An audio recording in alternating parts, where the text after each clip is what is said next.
Hey there, William Wild Bill Donahue here with a USARA field report. I have Team Glowstick, who finished the 2020 8-hour Bear, the Blairsville Extreme Adventure Race. Can you introduce yourselves? I'm Amy. And I'm Brandon. We're both teachers, actually. It's our profession. I'm a PE teacher, and Amy is a kindergarten teacher. Oh, nice. This is our both of our first time ever doing an adventure race. Oh, wow. So what made you start? The Eco Challenge. We got into the show, and it just got me. Yeah. And so before we knew it, we're finished with the show, and we're having conversations about it, and I'm online looking up races, and I don't know, I would say we had a conversation, and then like within an hour we had found it and decided to try it. So yeah. Where do you all live? So we're from really close to Charlotte, North Carolina. It's about an hour and a half from Charlotte, right near Boone, little town called Illinois. Yeah. All right. So how was it, a far drive then to Blairsville, or how close was it? No, it took us about three and a half hours, so relatively close for us. Mm-hmm. Yeah. 3 hours for an 8-hour race. That's not bad at all. Yeah. That's a good return. That's true. Very true. Yeah. That's how a lot of us like rate these things. We're like, all right, I got to travel how long to race how long? Right. Yeah. So was this kind of like a mutual decision, or did one of you drag the other into it, or how'd that come about? No, it was mutual. It was something we were excited about trying to do together. Yeah, I mean, we're both very active. As our lifestyle, we both are very active CrossFit members and do a lot of that. She has recently gotten into mountain biking a little bit more with me. And so it was kind of one of those things that it just naturally happened. We were excited about the TV show and have enjoyed hiking and biking. And, it was like, hey, I think we could do this. Let's give it a shot. And she was really excited about it. Like, yeah, I think I could do it too. And then, like we said, we finished the show. A couple hours later, we have our first adventure race booked. So nice. So how about gear then? Gear. So yeah, we did have all of our own gear. We did end up buying Amy a nice pack, like kind of ended up buying an Osprey, but just something with a water. I'm losing my train of thought. The Camelback. I have a Camelback. We bought her the Osprey, a bladder. There's the word. So we bought her a pack. Most of the other things I ended up buying a compass online. New shoes. Yeah, we did end up getting some new shoes just because we thought that might be a good option too. And actually, you did get a new bike. Yeah. That really didn't have anything to do with the adventure race, I guess. That was an excuse to get a new bike. Any reason to get a new bike. That's true. That's true. So you bought a compass online. So did you have any like Nav experience beforehand? No, I mean my experience was being in Boone in college at Appalachian State and hiking regularly and doing those kinds of things outdoors, but really no orienteering experience at all. So yeah. So what were your expectations going into this race? Go ahead. You start. I mean, I had no idea. I mean, I knew it would be hard. I was very nervous. I remember getting on the bus and driving up the mountain, and I'm like very quiet, and Brandon's looking at me like he didn't want me to be so nervous, and I was extremely nervous. I was very nervous about the mountain biking part, which was the hardest part for me. It was extremely hard. Okay. So I've definitely, I mean, I have a whole new respect for lots of things now. It was, yeah. Yeah. That's something I definitely need to improve on and work on before I do another one. For me, my expectation was that I knew we could do each discipline. It was more I have no clue how many checkpoints we'll get. Let's just give it a whirl. I mean, I guess I assumed we were both in decent shape, but it's definitely a different type of fitness when you're working, nonstop for 8 to 10 hours. I mean, we really didn't stop, but just to get some checkpoints and kind of regather and go to the next spot. So the expectation was maybe to just, cross that finish line under the time cap.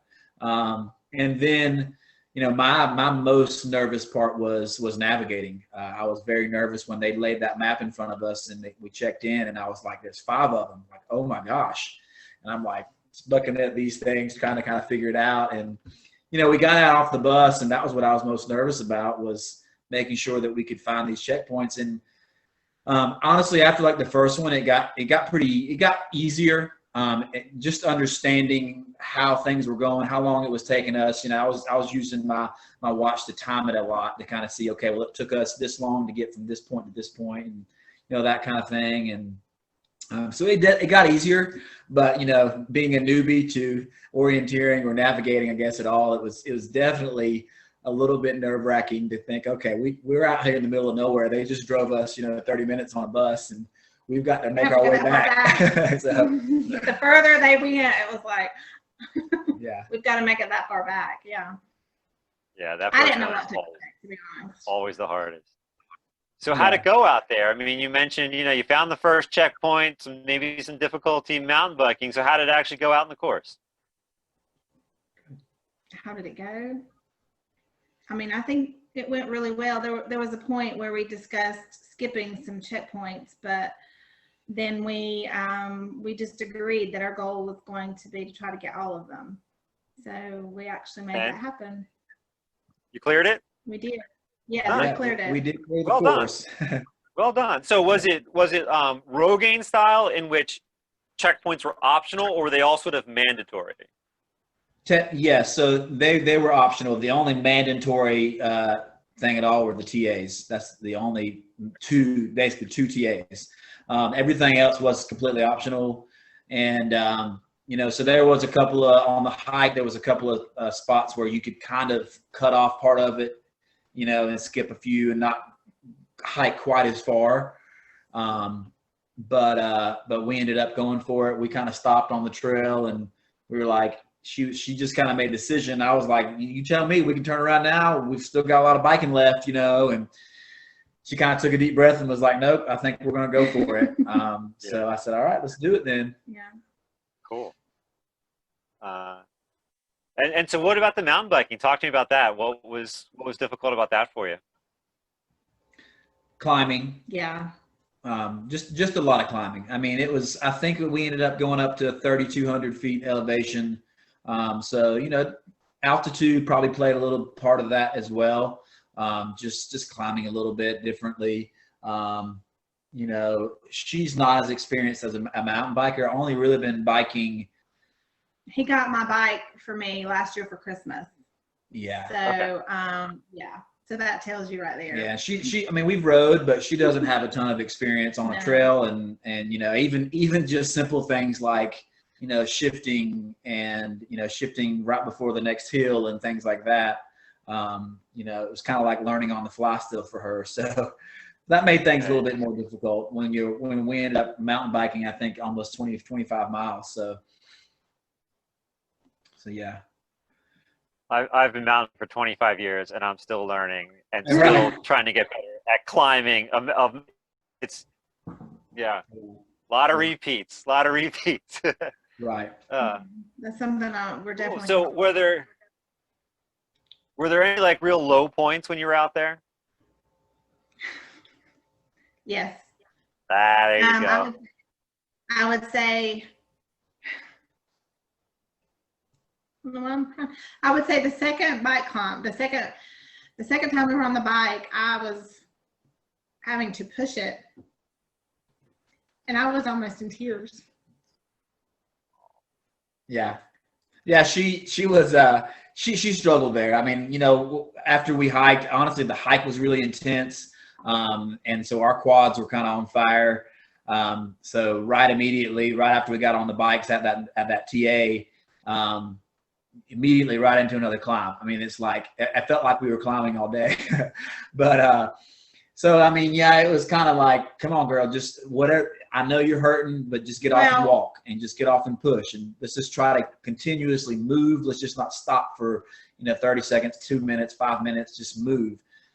So that was definitely, I could tell she was struggling. And I kept telling her, I said, babe, I know you probably getting mad at me right now. I know you're struggling right now, but we got to keep moving. We got to keep moving. Well, so, and I was never mad at you. No, I know. And his encouragement kept me going. And yeah, and I thought of my little boy. I was a 7-year-old little boy, and he was real sweet and had given me some really sweet words of encouragement the night before. So I kept him in my mind, and then I thought about the feeling I was going to have when we were done. Yeah. just that feeling of accomplishment, and I was really looking forward to that. So yeah. So what was the high point then? The high point? Honestly, it's kind of crazy. I mean, it's exactly what she said for me. I think really for both of us. We got off the bikes at the TA and went to the paddle. That was the last leg for us. And that was actually surprisingly very hard as well. I think we ended up paddling for 8 miles, I believe is what it ended up being. And my legs were locked up. After sitting in a canoe, you think you're giving your legs a rest, but really I was like completely locked up, man, after all that.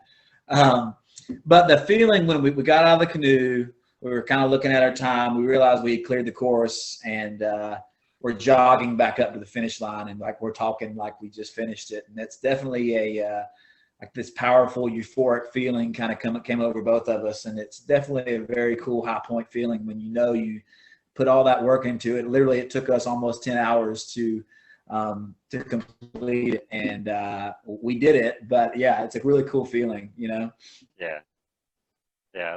We talk about low points like that. I don't know if she was then my girlfriend, but now my wife definitely hit me in the back with a crab apple from about 50 meters. So yeah, I forgot the passport, which is like, I dropped it about a mile back over a hill. It's definitely a hit you in the back with a crab apple situation, right? Yeah. But you get past it, you work it out, you get to the end, and all's forgiven, right? Right. Amy, were you gonna add something there? I don't think you were gonna say something, and I jumped in. Well, no, it's fine. I don't know what I was going to say. Fair enough. Charger 2%. But you did. Oh, you losing you? You he's okay? getting the charger, my Chromebook, the batteries. We got 5 minutes. He's gonna plug it in. It'll be fine. All right. We'll try and come to a close here, especially if he doesn't get to the charger in time. But you did post on Facebook that at the end, you didn't really know what to expect. I know there were circumstances. The race was delayed, and you're a little bit like, hey, what typically happens at the end of an adventure race, right? Because it was kind of like, you're having this euphoric moment, and you still get back to a field kind of in the middle of nowhere, right? And people are all, they just finished their own kind of races. So what was that end like? And are you going to do another race? Okay, go ahead. Well, we finished, and it was just like an amazing feeling to be done. So, and I, with this being new, I didn't know what to expect. And so I guess I'm kind of basing it on other experiences I've had of running races or doing a CrossFit competition. And, I kind of had that kind of thing in my mind finishing. So I didn't really, I was just surprised. So is that what you're asking me? Yeah, more or less. Yeah, I was just surprised. I was just a little caught off guard. I was very hard on myself during parts of the race. It was mentally very challenging for me, and physically. So I was kind of down on myself a little bit. So you're looking for that pick me up, applause right at the end kind of thing, and that just wasn't there for this particular race. Yeah, and it just right. kind of, I'm a little sensitive, as you can see. I tend to tear up and be a little emotional at times as I'm trying to fight right now. So that was just a really big deal to me. Like doing the race just in general was a big step for me. So yeah, I was looking for a pick me up, I suppose. And then when I guess I felt like I didn't get that, it was just like, wow, everybody else is done. Like they're already leaving. Like I must really have been terrible at this today. Like this was awful because we're just now getting here and it's over. So that's kind of, I took it a little too personal, I suppose. Yeah, she took it pretty hard. I mean, we came in the parking lot, into the finish line, and like lots of things were kind of already packed up. There was really almost no racers in the parking lot at all. Just a few teams that finished right before us, and we actually met another couple that finished. We pretty much finished together, and but that was it, and. So for me, I was like, well, hey, I mean, we were one of the last groups to finish. I mean, it's fine. I understand it's a Sunday. The race had gotten moved anyway. People are leaving, but it was definitely for her, especially, it was kind of hard to swallow that no one was cheering us on when we came through that finish line, and there wasn't that feeling that we definitely had in CrossFit competitions. 5Ks and all the things that we've done. It was just a different thing. But granted, we were looking at the results for the race today, and there were teams that finished in 6 hours or in whatever, and they were 4 hours ahead of us. So I didn't necessarily, looking at that, it gives you a perspective that, hey, I didn't expect them to wait 4 hours to watch me cross the finish line. So it's definitely, you get a perspective after you've done it and after you kind of realize that these different teams are finishing at different times. And so it's definitely something that we have to now know going in. And I'm sure that I didn't know. Yeah, and I'm sure they maybe had more planned and things got changed, but every race is different and what they're able to do and have time for and things of that nature. But I'll tell you that the other people who really have no one at the finish line for them is the winners. It's like when I've volunteered for races, and like the first team, like my friends won the national championship one year, and literally it was like 5 of us at the finish line. Like, congrats. But because everyone else is still on the course, and right. But on behalf of the adventure race community, I shall applaud you. And in your first race, I think that's awesome. It sounds like you guys did great. You had a great experience. Do you think you're going to do more, or is it like maybe we'll go back to the CrossFit, right? Or what's on the race schedule? We're still with the CrossFit, but we were just talking actually earlier at the gym about training more and working towards doing another one, but really working on that cardio and the biking. Yeah, I mean, definitely. I definitely think we'll do another one. I for sure want to do it. I have a little bit more experience biking and camping and hiking, but it's definitely different. Most of the things that we do are training for 20, 30, 45 minutes. Really high intensity, but that's it. And when you do something and you go all day, literally 8. We did almost 10 hours to complete this race. It's a grueling experience, and we're sore a lot, but we were very sore after this race. I was cramping some, and some of those kind of experiences that I haven't experienced in a long time. So yeah, definitely we'll do another. Was there a lot of? Go for it. Go ahead. No, go. No, I just wanted to mention, like it was an 8-hour race, but we were given 10 hours, and we took the 10 hours. Yeah. Well, they extended the time. Yeah, he extended it. Basically, before we started, he was talking about the weather. They had to cut out a lot of trees and stuff. That's why they pushed it to Sunday. And we had to be back by 7, and we got there at 6:30. So. Oh, nice. However, when you look at our results, see, some of these things just confuse me. So I'm just trying to figure it out, and I'm trying to learn. So I appreciate the people who engaged in my conversation on social media. Because it helped me learn and get a better understanding of all these things. Because I didn't know. But when you looked at our results today, it said actually that we started at what time? 8:31? Yeah, we were supposed to start at 9, but we did start the race at 8:31, and we crossed the finish line at 6:31. So technically, it took us 10 exact hours to complete the race, based on our results. So I guess technically we were just under right at the cap. I guess technically, if you look at it that way. But I was thinking that we had actually finished, and had 30 minutes left because the race had extended to 7. So I really don't know how they look at that and how all that works. But either way, we did 10 hours of really hard work, and we finished. So and we cleared it. So yeah, that really is amazing. That you guys, it sounds like you guys did really well for a first race out there. Absolutely clearing it, finishing, all that stuff. 10 hours. I mean, that's all up there. Yeah. So well done. Well done for sure. Thank you. Well, thank you. We appreciate that. Cool.